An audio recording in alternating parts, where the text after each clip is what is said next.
की आई है। हम लोग नदियों की पूजा करते हैं, गंगा हो, यमुना हो, सरयू हो, सरस्वती हो, गोदावरी हो, कावेरी हो, हम इनकी पूजा करते आए हैं। हम समुद्र की पूजा करते आए हैं, गंगा सागर। हम भारत के लोग किसकी पूजा करते हैं?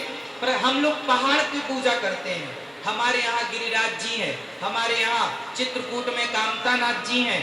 पर्वतों की पूजा है, पर्वतों में जाके देवी बैठी है, उनकी पूजा है। हमारे यहाँ प्रकृति की पूजा होती है, नदियों की, समुद्र की, गाय की, कुत्ते को आखिरी रोटी है। हम कुल मिलाकर प्रकृति से जुड़े लोग हैं। तो इंसानों ने, हमारे बड़े बुजुर्गों ने भावना बनाई कि हिंदू एक ऐसा धर्म है, एक सनातन, एक ऐसी विचारधारा है कि जो पत्थर से लेकर, पशु पक्षी से लेकर, नदी तालाब से लेकर सब में भगवान को मानता है।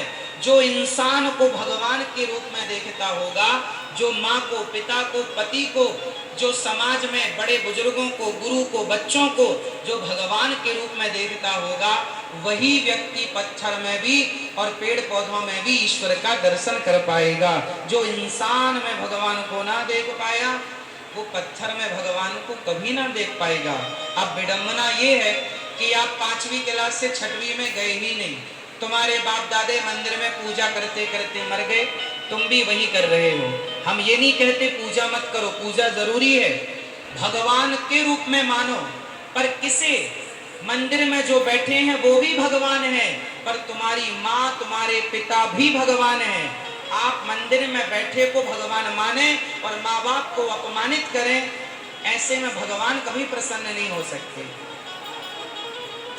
10वीं क्लास में 6 सब्जेक्ट होते थे, हम जब पढ़ते थे 6 विषय होते थे, और हर विषय में हमें कम से कम 33 नंबर चाहिए होते। यदि एक भी सब्जेक्ट में नंबर कम हो गए तो फेल हो जाएंगे। तो हमें 6 सब्जेक्ट चाहिए। हमारे जीवन में भी 6 सब्जेक्ट। कौन कौन से? हमारा पहला सब्जेक्ट क्या है? मातृदेवो भव। पहला सब्जेक्ट क्या है? जोर से, अपने माँ को भगवान मानो, मातृदेवो भव। पितृदेवो भव, अपने पिता को भगवान मानो। माँ की इतनी सेवा करना कि कम से कम 33 नंबर तो आ जाएं, पास तो हो जाओ, है ना। पिता की इतनी सेवा करना कि कम से कम 33 नंबर आ जाएं, पिता की सेवा करना। मातृदेवो भव, पितृदेवो भव, अतिथि देवो भव। अतिथि हमारे यहाँ भगवान के तुल्य माना जाता है। अतिथियों की इतनी सेवा तो करना कि 33 नंबर मिल जाए। और आचार्य देवो भव, अपने गुरुजनों की इतनी सेवा करो कि कम से कम 33 नंबर मिल जाए। ये 4 सब्जेक्ट ये हैं। और 2 सब्जेक्ट के लिए अपनी गृहस्थी में अपनी पत्नी को, अपने पति को इतने अच्छे से रखो, इतनी गृहस्थी चलाओ, पत्नी को खुश रखो, पति को खुश रखो, और अपने बच्चों को इतने अच्छे संस्कार दो कि कम से कम गृहस्थी में आपको 33 नंबर तो मिल जाए। पास होना है यदि गृहस्थी में तो 33 नंबर चाहिए, 33 नंबर।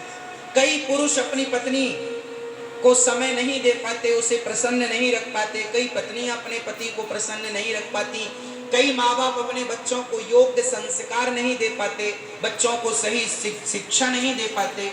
कम से कम 33 नंबर तो लाओ। और आखिरी विषय, 6ठा सब्जेक्ट है धर्म, जिसमें भगवान आ गए, ये भागवत आ गई, कथा आ गई। धर्म, जीवन में आपके भीतर इतना धर्म हो, भगवान में इतनी आस्था हो, इतनी श्रद्धा तो हो, इतना प्रेम हो, इतनी श्रद्धा और इतना विश्वास हो कि कम से कम उस धर्म में, उस श्रद्धा विश्वास में 33 नंबर तो मिल जाए, तो आपका नैया, आपकी नैया पार हो जाए। तो गृहस्थी चलाने के लिए भी, जीवन जीने की शैली भी 6 सब्जेक्टों पर टिकी हुई है। ये 6 विषय आपके कम से कम 33 नंबर से तो भरे हो। यदि आगे की कक्षा में जाना है तो, यदि यहीं रहना है तो ठीक है, आप एक सब्जेक्ट में ज्यादा नंबर, जैसे आजकल के पुरुष, कुछ पुरुष अपनी पत्नी से इतना प्यार करते हैं कि पत्नी आए तो माँ बाप को छोड़ के पत्नी के संग चले जाते हैं। नंबर विषय था उसमें फेल हो गए तो आगे की क्लास थोड़ी मिलेगी। इसलिए कम से कम 33 नंबर। आपके यहाँ क्या है, पास होने के लिए 33 नंबर चाहिए होते हैं? हम जब पढ़ते थे 33 ही चाहिए होते हैं, है ना? कम से कम 33, अधिक से अधिक तो आप 1900 लेके आए, 100 लेके आए। तो जीवन इस प्रकार जीना है। और हमारे भगवान सिर्फ पत्थर में ना, भगवान कण कण में। आपके अंदर श्रद्धा और विश्वास की आंखें हैं तो आप देख लो कि भगवान किस में है, कहाँ है। गधे में एक नाथ जी ने भगवान का दर्शन किया। किस में किया था? गधे में। इसलिए गोस्वामी जी ने कहा है, सिय राम मैं सब जग जान।